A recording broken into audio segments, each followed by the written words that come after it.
Okay, let's bring in the energy research analyst from Ecobank Group, Mr. Jubril Karim, as he joins us to take a look at the development in the market.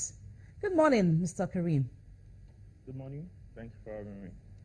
Thank you for coming on the program. I would like you to first of all comment on our refineries. Let's get back to the first story on this segment, which talked about the need for us to sell the refineries as they have been a source of distraction for the government. Do you agree with that?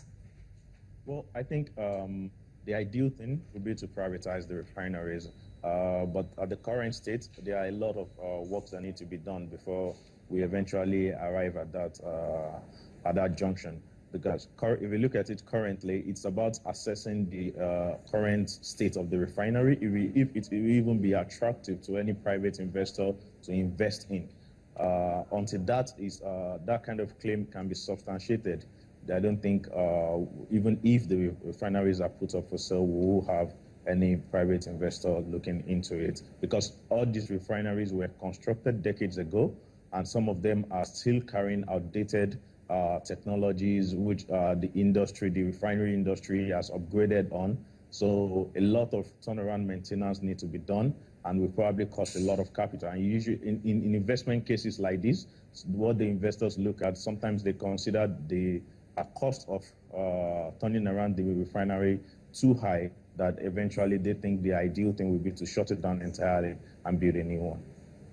Okay, but we've spent millions of naira, or even dollars, in maintaining these refineries. Do you think that would be a good idea at this time to say, let's pack it all up? Well, no matter how much you have spent on the refinery, if the assessment says that the current state of the refinery is just not profitable to continue to operate, regardless of what you have spent on it, you still have to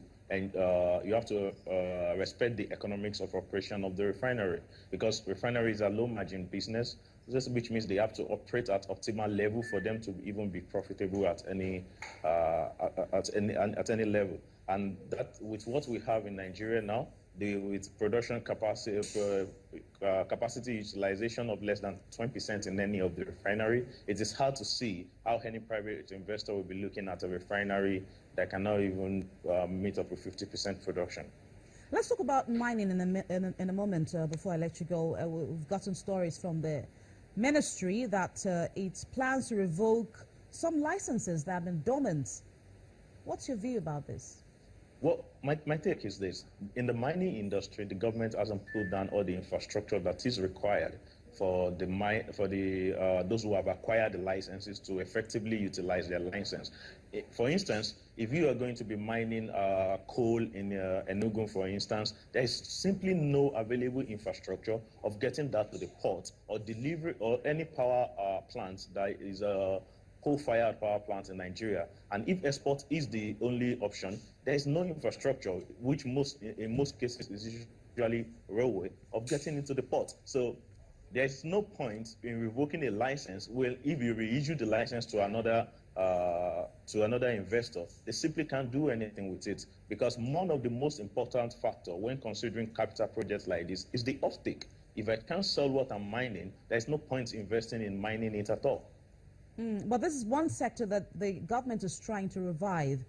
So in trying to revive it, the first thing they should do is put down the infrastructures that will allow the investors to be able to effectively mine, not only mine the natural resources, but also deliver it to where it will be utilized, whether be it export or be it local utilization. Once that is not in place, you can continue to revoke license today, tomorrow, you will still have the same result. It's just a band-aid for a bullet on.